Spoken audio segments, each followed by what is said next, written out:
श्री सद्गुरु भगवान की जय।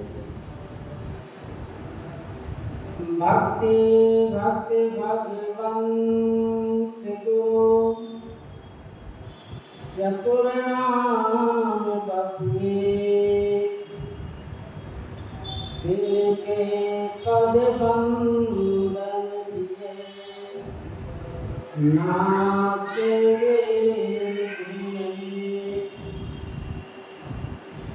सीतानाथ समारंभा रामानंदाचार्य मध्यमाम् अस्मदाचार्य प्रियंताम् वंदे गुरु परंपराम् वंदे विदेतन्ना पदपुण्डरीकम् कैसौरसौरविस्मायितगुरुचित्तम् किताबमुनिहंस सेव्यं संयमानुसारे परिपेतकार्यम् दुर्वाचरन्दुतितनोतरुणावनेत्रम् हेमां परं विभूषणभूषितम् कन्दर्पकोटिकमनीयकिशोरमूर्तिं मनोवैभवं भजताम्यमीशम् नीलाम्बुदिश्यामगतोमिलङ्गम् सीतासमारोपितवान्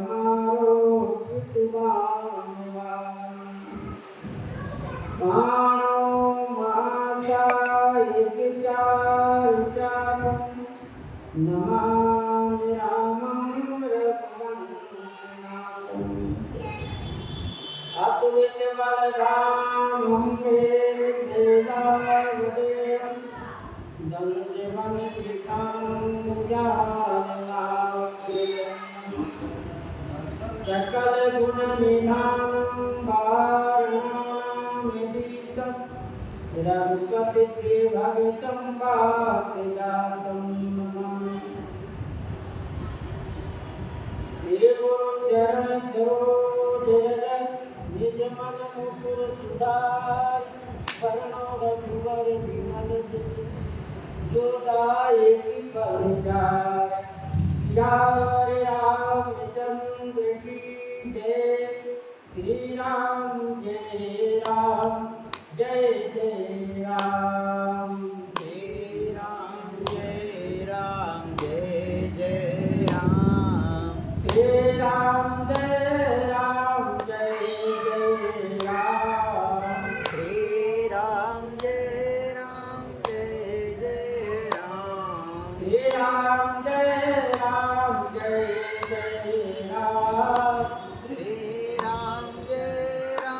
जय जय राम। श्री राम जय जय राम। श्री राम जय जय राम। श्री राम जय जय राम। श्री राम जय जय राम। श्री सीताराम महाराज की जय।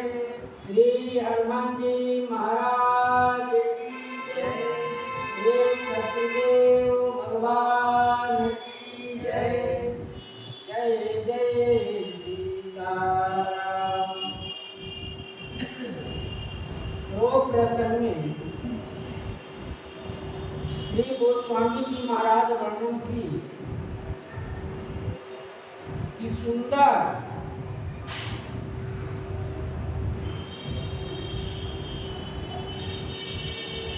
प्रभु श्री राम श्री जानकी जी के साथ पहले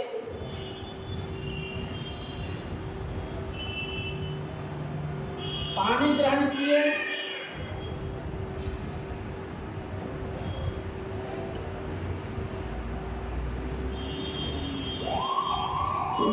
पानी ग्रहण करने के बाद में श्री जनक जी ने कन्यादान किए।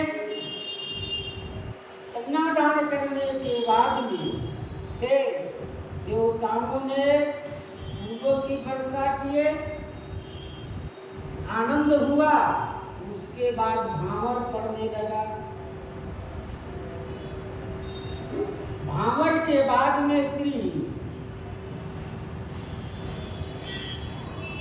राम जी का विवाह,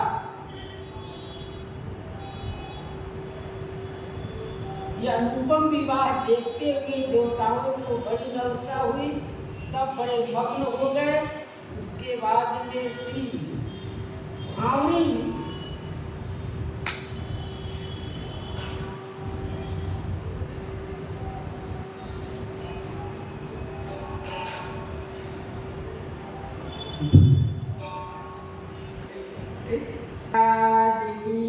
जय सुंदर भावनी का मेघ श्री गुरु वशिष्ठ जी ने, ऋषियों ने मेघ लिया। मेघ लेकर तब भावनी का रस्म समाप्त की, क्योंकि 7 फेरी के बाद में कहे कि मेघ चाहिए। मेघ लेकर फिर भावनी की समाप्त हो गई।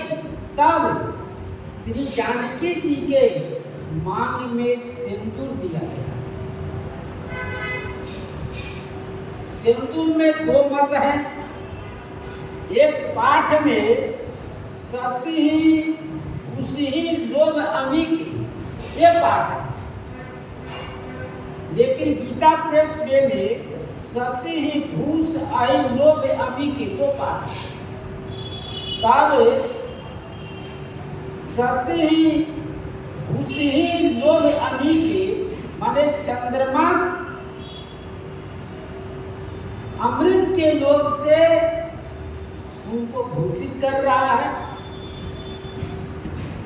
जिस प्रकार से श्री जानकी जी, श्री राम जी का जो हाथ है वह कमल की डंडी कहा गया और 5 अंगुलियां संपुट है, उससे सिंदूर उठाया गया। और श्री जानकी जी के मांग में उनका मुख कमल क्या है? चंद्रमा है। तो उसके मांग में सिंदूर भरा गया।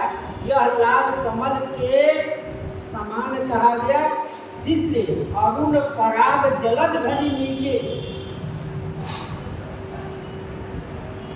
मुनि वशिष्ठ दीन अनुशासन, वर दुल्हिन बैठे एक आसन। सुंदर आसन पर जब सिंदूर दान हो गया, विवाह का सारे रस्म जो भी विधि विधान का लोक रीति से, वेद नीति से सब पूर्ण हो गया। तब श्री गुरु वशिष्ठ जी ने सुंदर सोने के सिंहासन पर श्री जानकी जी को बाएं और श्री राम जी को दाहिने बैठा दिया। वर दुल्हिन बैठे एक आसन, एक ही आसन पर सुंदर दोनों को बैठा दिया गया।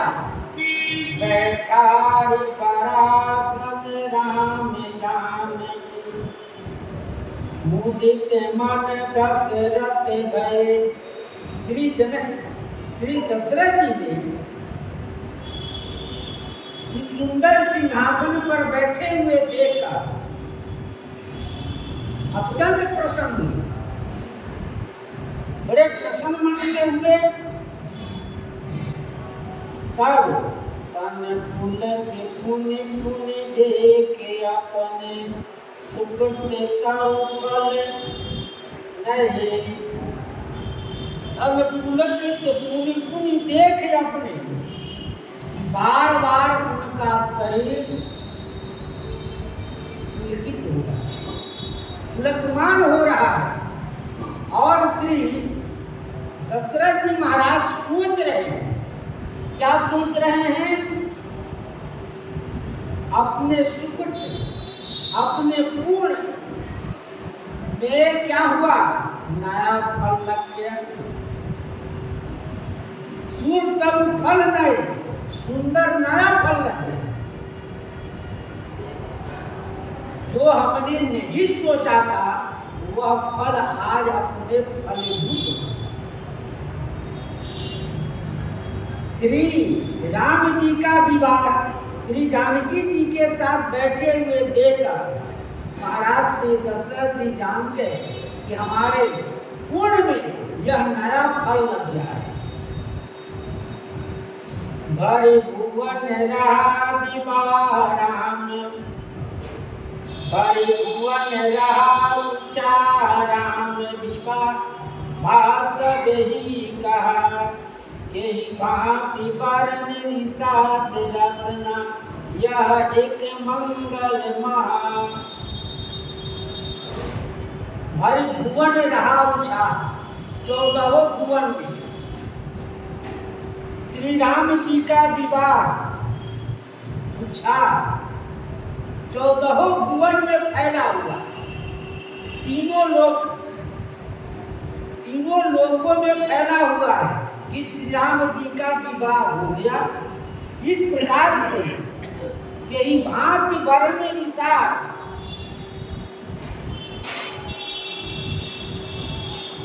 रचना यह मंगल बहुत महान है। कवि श्री गोस्वामी जी महाराज के ही भांति वर्ण, इस प्रकार से इसका वर्णन किया जाए। रसना एक है, जिह्वा एक है, तो एक जीव से एक ही वर्णन किया जा सकता है, अनेकों नहीं। जैसे शेष जी के 1000 मुख हैं, 2000 जिह्वा हैं,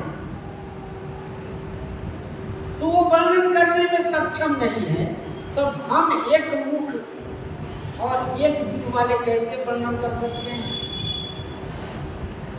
तब जनक पाई वशिष्ठ आयुष व्याह साध समाधि।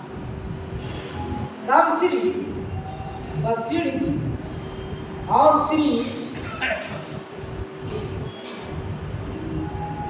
शतानंद, इन लोगों ने विचार किया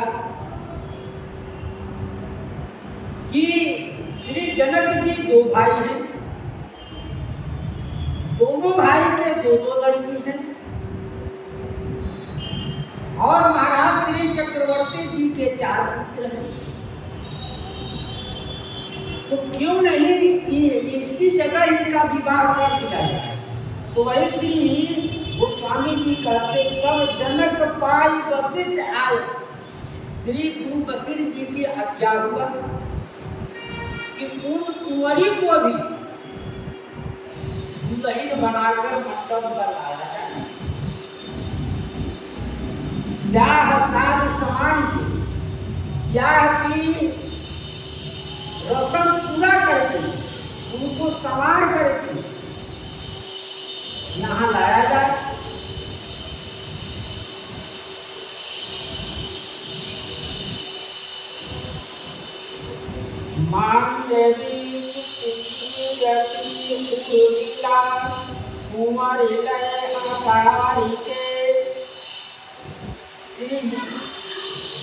मांडवी जी की, सुकृति जी की और श्री उर्मिला जी,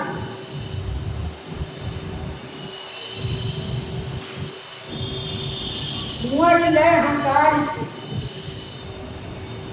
कुंवरों ने उन लोगों को बुलाया और बुलाकर उन लोगों को सुंदर काटे सवारे। फिर उन लोगों को बनाया गया। सुंदर इधर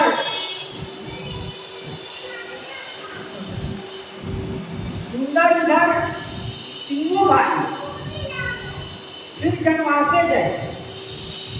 तीनों भाई जनवासे जाकर फिर वहां दूल्हा चारों बनाया गया।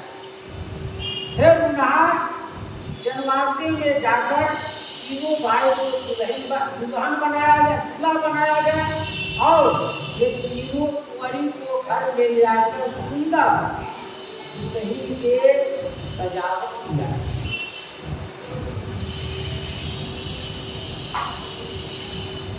के कन्या प्रथम तो गुणशील सुखी शोभामयी। कहते हैं केतु की कन्या जो प्रथम गुणशील सुख और शोभामयी है सो सबरी प्रेति समेत करो जानी में भरत गई। श्री मांडवी की मांडवी जी का विवाह श्री भरतलाल जी के साथ।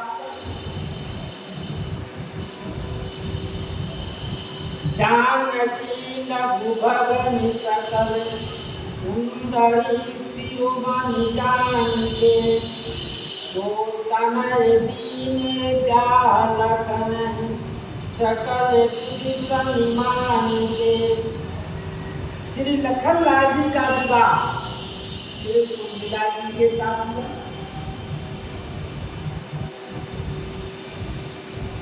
यही नाम सुक्ति कीरति सुलोचन सुमत सब गुण आ गई।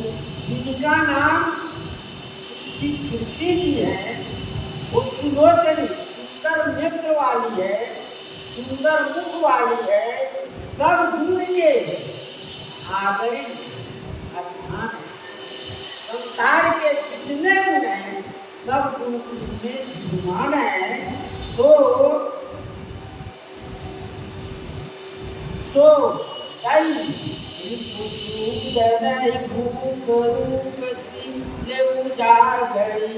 तो महाराज श्री काटिए रूपशील उजागर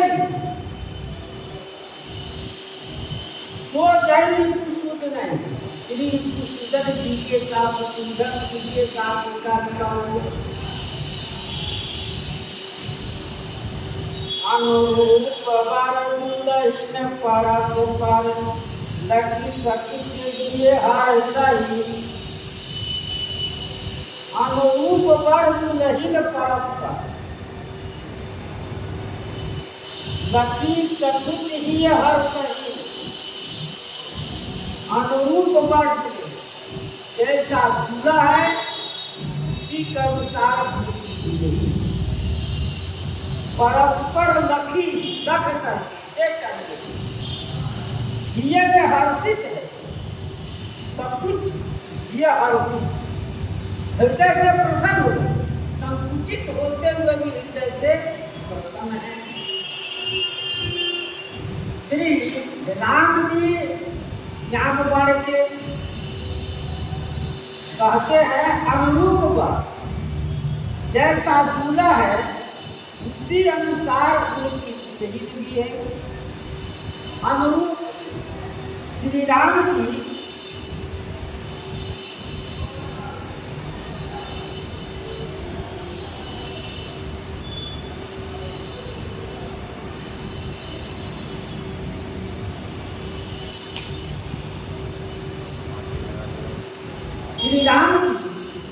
श्याम वर्ण के तो किशोरी जी गौर वर्ण के। श्री भरतलाल जी श्याम वर्ण के, श्री मांडवी जी गौर वर्ण। दूल्हा श्री भरतलाल जी श्याम वर्ण के हैं और श्री शत्रुघ्न जी और लखनलाल जी गौर वर्ण। श्री उर्मिला जी और श्री शुद्ध कीर्ति श्याम वर्ण और यह दोनों का श्याम वर्ण की वर्ण और गोल वर्ण की दुल्हन के साथ उनका विवाह अनुरूप नारद पंचरत्न में वर्णन है। हिरण्यगर्भा सीता मांडवी पाटल प्रभा उर्मिला श्याम वर्णभा शुद्ध कीर्ति समप्रभा। अनुरूप गुण स्वभाव अवस्था आदि से दुल्हन दुल्हनी एक दूसरे की। श्री रामचंद्र जी की शक्ति श्री सीता जी, यानी चंद्र की चंद्रिका है। चंद्र शीतल होता है, चंद्रमा शीतल होता है, और श्री सीता जी भी शीतल है। श्री भरतलाल जी की शक्ति श्री मांडवी जी,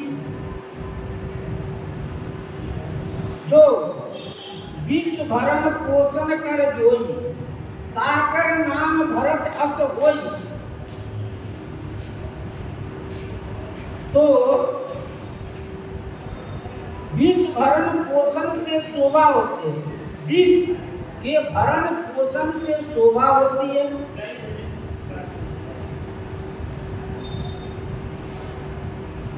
इस शोभा के स्वरूप, इस शोभा के रूप में मांडवी जी उनकी शक्ति है। मांडवी शब्द मंड भूषण्यात धातु से बना है, इससे मांडवी भूषण स्वरूप है। श्री लक्ष्मण जी शेष है, यानी शेष के अधिपति उनकी शक्ति श्री उर्मिला की।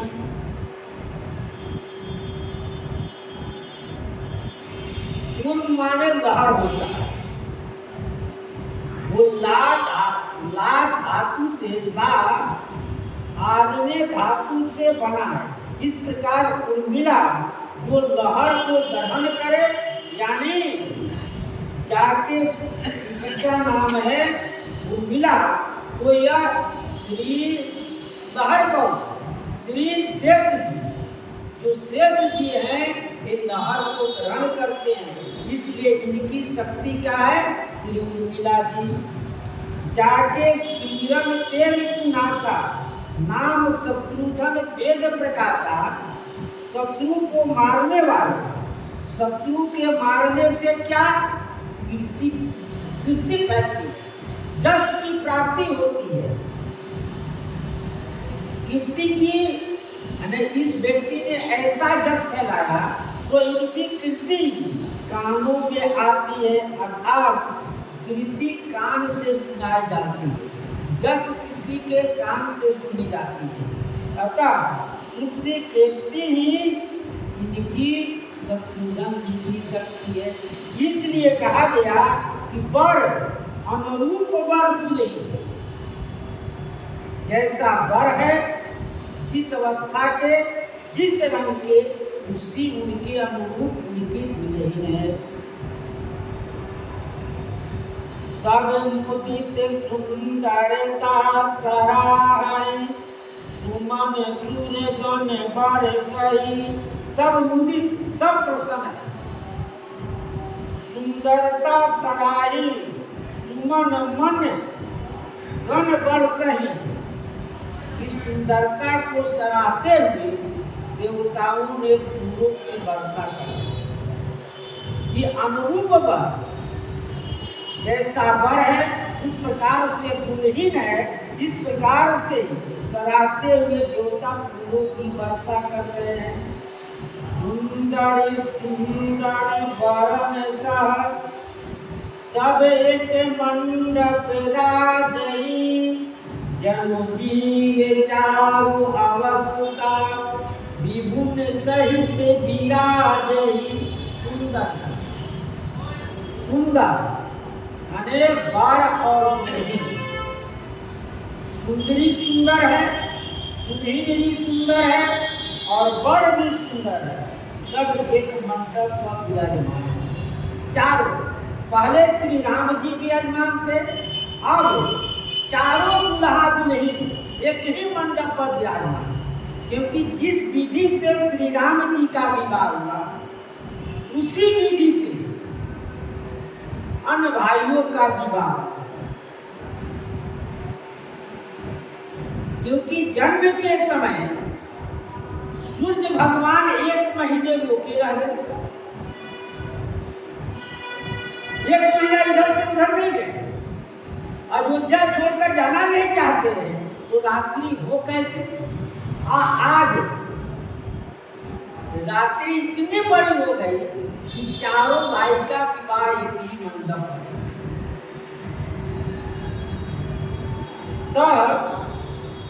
तो कहते हैं सुंदरी सुंदर, सब सुंदर है।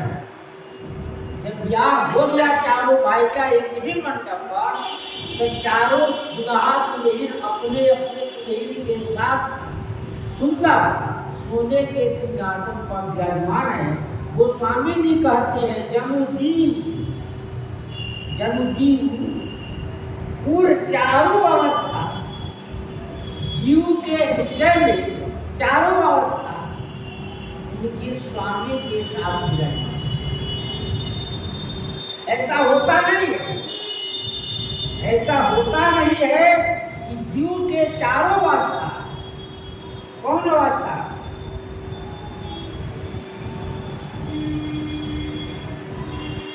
जागृत, स्वप्न, सुषुप्ति और तेजस और विष्णु, ये 4 अवस्था है। ये चारों अवस्था स्वामी के साथ विराजमान हो, उनके स्वामी हो। उनके स्वामी कौन है?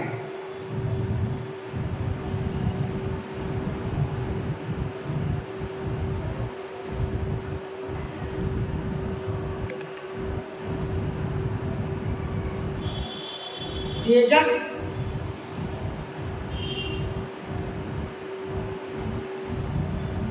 जागृत अवस्था में जीव जागे रहता है, जिसमें जिस रात्रि में जीव सोता है उस अवस्था में कौन? योगी लोग सोते नहीं, जागते रहते।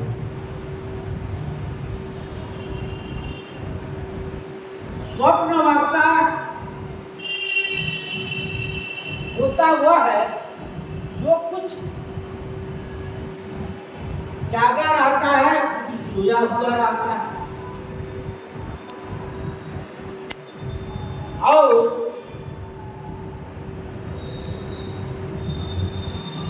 सुषुप्ति अवस्था हुआ है जो इसमें स्वप्न स्वरूप के आनंद में मग्न होने पर देहा का अभ्यास नहीं रहता, वो सुषुप्ति अवस्था है। और स्वरूप की प्राप्ति ही तुल्य अवस्था है। जागृत अवस्था की गोस्वामी जी वर्णन करिए। यह अवस्था में 24 तत्व, इसमें 5 प्राण, 10 कर्मेंद्रिया और 5 विषय, मन, बुद्धि, चित्त, अहंकार, ये 24 अवस्था है। इनके द्वारा 24 तत्व, इनके बुद्धि बाहरी तत्वों में फैली हो जाती है। इस अवस्था में इंद्रिय,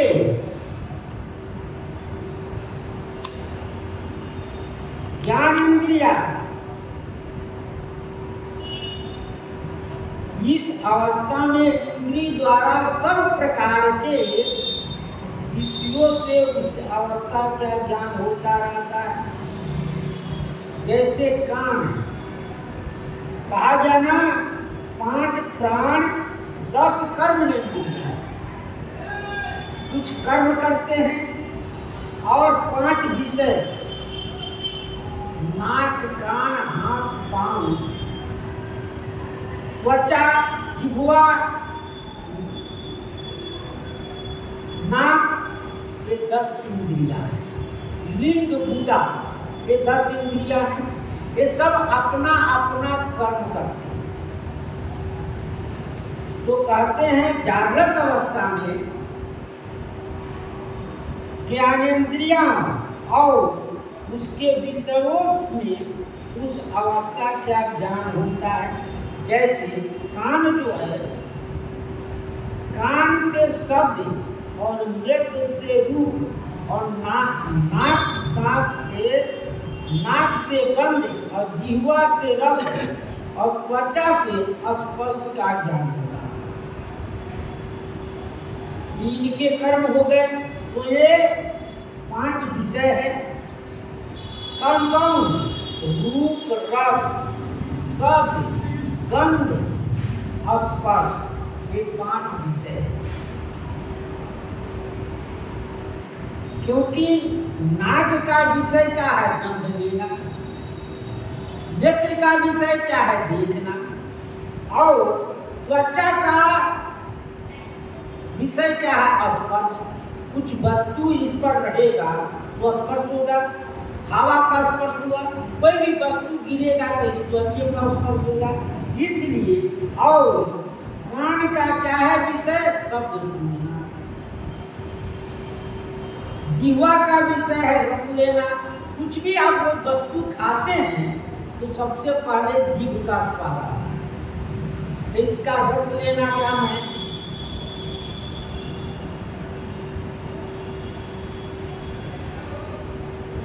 इन सबों का ज्ञान जागृत अवस्था में ही होता है। इस अवस्था में सब बातें का ज्ञान होता है। इसे स्थूल शरीर अवस्था भी कहा जाता है। यह सब विश्व कहलाता है। इसलिए विश्व निष्ठा होने से इस अवस्था का अभिमानी स्वामी विश्व कहलाता। अर्थात इस अवस्था में रहने वाले जीवात्मा की संज्ञा विश्व होती है। स्थूल शरीराभिमानी आत्मा विश्व की चुते।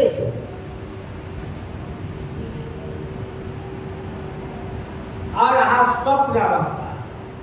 स्वप्न अवस्था, इसमें 17 तत्व पाए जाते हैं। 5 प्राण, अपान, उपान, ज्ञान, उदान, ये 5 प्राण हुए। 10 इंद्रिया, नाक, कान, हाथ, पांव, गुदा, त्वचा, ये 10 इंद्रिय हुए। मन, बुद्धि, 10 ही 5 15, और मन और बुद्धि ये 17 तत्व इसमें होते हैं। इसमें बुद्धि की प्रवृत्ति भीतर की फैली जाती है, बुद्धि बाहर नहीं जाती है, और इंद्रियों मन में लीन हो जाती है।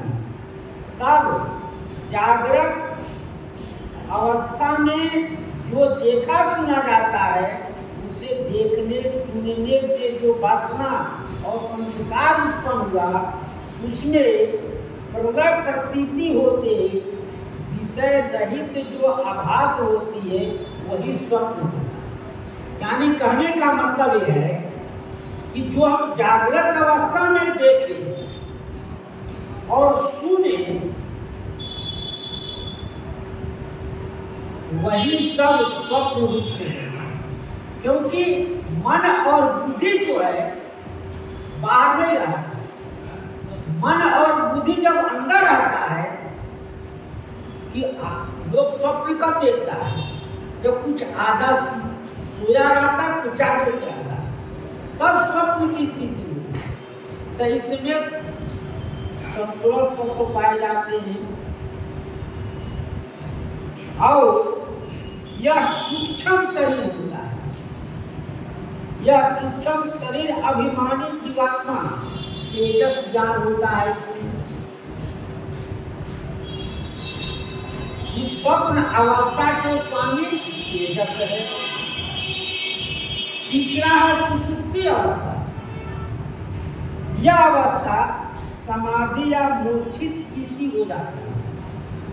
इसमें समाधि की अवस्था पाई जाती है। सुषुप्ति अवस्था में इसमें अपने से चित्त को प्रकर्षण नहीं करना पड़ता है। क्या होता है, इसमें जागृत और स्वप्न अवस्था के सभी तत्व नहीं हो जाते। स्वप्न जागृत अवस्था के 24 तत्व और स्वप्न अवस्था के 17 तत्व इसमें लीन हो जाता है। इसमें समाधि लग जाता है इस अवस्था में, और इस अवस्था को सूक्ष्म शरीर में सूक्ष्म भोग होता है, क्योंकि कुछ ही बाहर दिखाई नहीं देता। समाधि अवस्था में सब अपने आनंद में रहते हैं। इसलिए इसका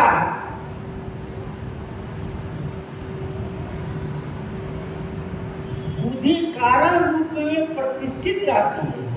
जीव नित्य ब्रह्म की प्राप्ति करता है, पर उसको इस बात का ज्ञान नहीं होता कि मैं ब्रह्म की प्राप्ति की है। पतंजलि योग शास्त्र के अनुसार चित्त की वृत्ति या अनुभूति है, मैं कुछ नहीं जानता हूँ, मैंने सुख से निद्रा का अनुभव किया। इस प्रकार ज्ञान जब होता है तब उसे सुषुप्ति अवस्था का कारण शरीर के अभिमानी, इस कारण शरीर के अभिमानी आत्मा को प्रग कहते हैं। इस आत्मा को प्रग कहते हैं और जीवात्मा की संज्ञा प्राग संज्ञा कहा जाता है। प्राग अवस्था प्रकर्ष करके अज्ञ है, इसके कोई ज्ञान नहीं रहता। जैसे सुख का गाढ़ निद्रा में ऐसा अनुभव होता है। कारण शरीरागामी आत्मा प्रग युच्यते। अब चौथा रहा तुरीय अवस्था। तुरीय अवस्था में ज्ञान आनंद में रहता है। इस अवस्था में मोक्ष की प्राप्ति होती है। अद्वैत केवल और कारण रूपी है, इसमें समस्त भेद ज्ञान का नाश हो जाता है। इस परमात्मा के सिवा और कुछ नहीं रहता है। जीव उसी लय में हो जाता है, जीवन मुक्त हो जाता है जीव इसमें। इसके स्वामी अंतर्यामी है, इसके स्वामी अंतर्यामी है। श्री राम जी इसके स्वामी है और श्री तुरीय अवस्था के स्वामी श्री राम जी हैं। स्वप्न अवस्था के स्वामी श्री भरत जी हैं और स्वप्न अवस्था के स्वामी श्री तेजस।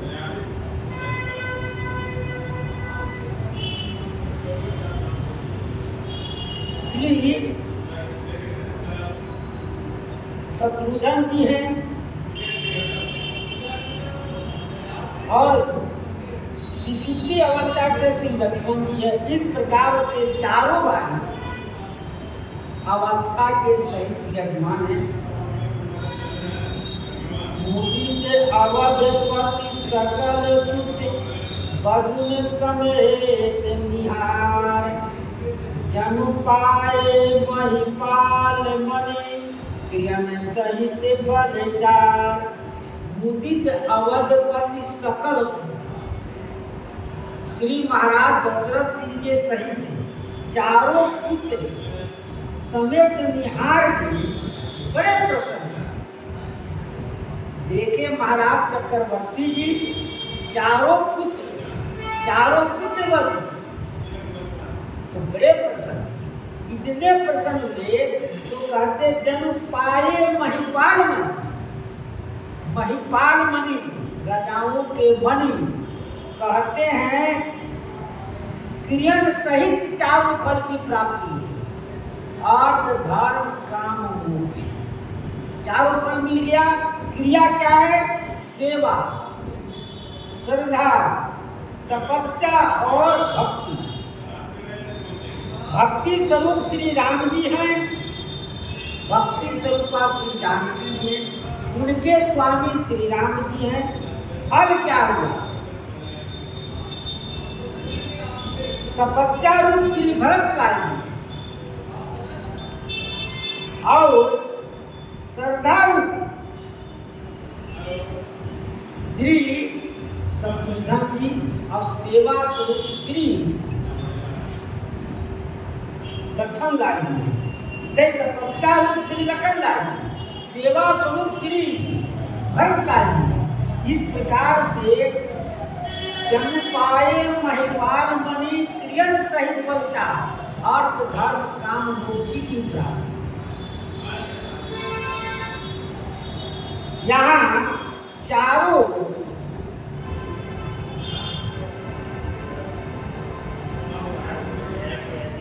यहाँ पर उत्प्रेक्षा विषय कहा गया है। चारों पुत्र में है,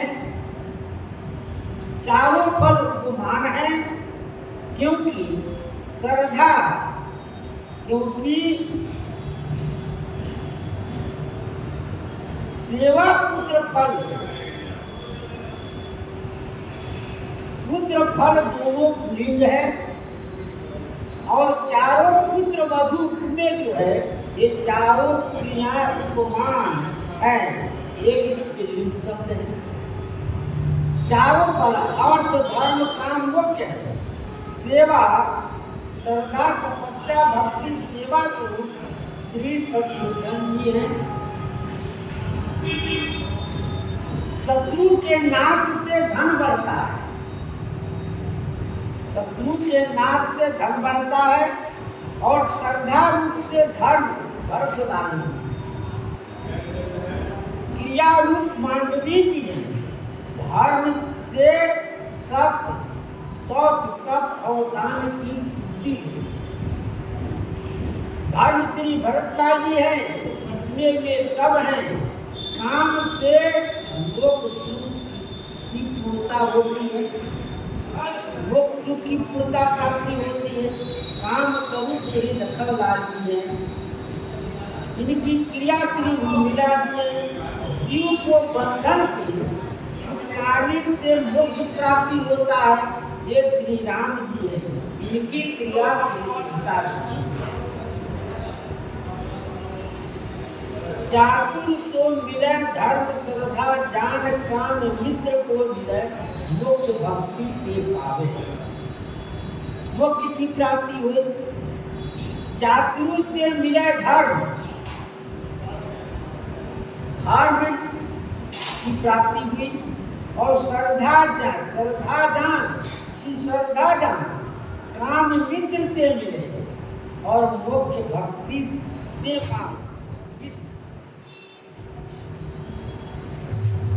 इस प्रकार से चारों फल की प्राप्ति इनको हो गई। जस रघुवीर जाविनी बरनी सकल कुंवरे गाये देहि कारणी। जस रघुवीर जाविनी बरनी, जिस प्रकार से श्री राम जी का ब्याह का वर्णन किया गया, ठीक उसी प्रकार से सकल कुंवर ब्याहे देहि करनी, उसी विधि से, जिस विधि से राम जी का ब्याह हुआ, पहले साखोचार हुआ, पानी ग्रहण हुआ, पानी ग्रहण के बाद में गांठ हुआ, गांठ जोड़ी के बाद में भावर पड़ा, भावर के बाद में सिंदूर दान हुआ। इस प्रकार से चारों भाई का ब्याह, क्योंकि रात बड़ी हो गई, रात बड़ी होने से चारों भाई का विवाह बड़ी आनंदमय हुआ।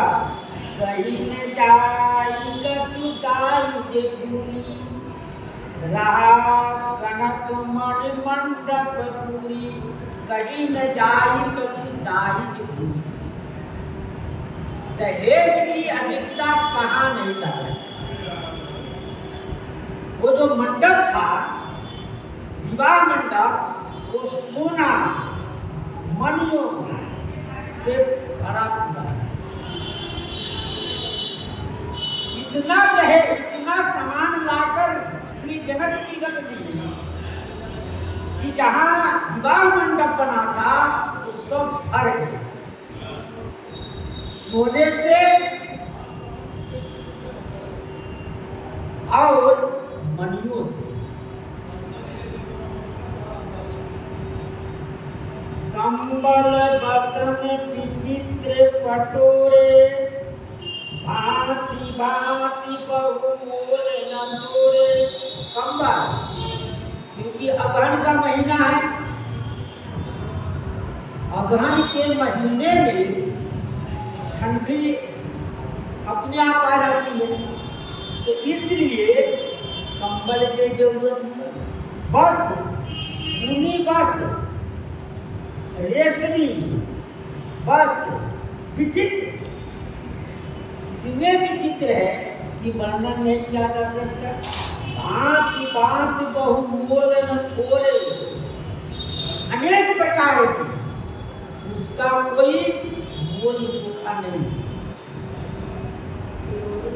इतने प्रकार के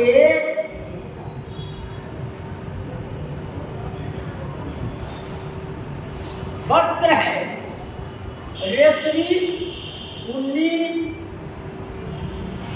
कंबल, ये सब अनेकों प्रकार के वस्त्र दान किए।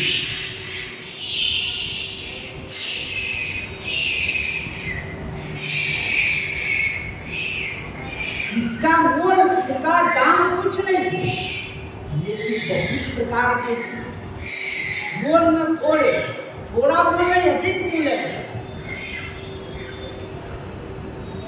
गज रग पुरग दास और उदासी, देव अलंकृत काम दुहासी। गज, गज रग, हाथी दिए, घोड़ा दिए,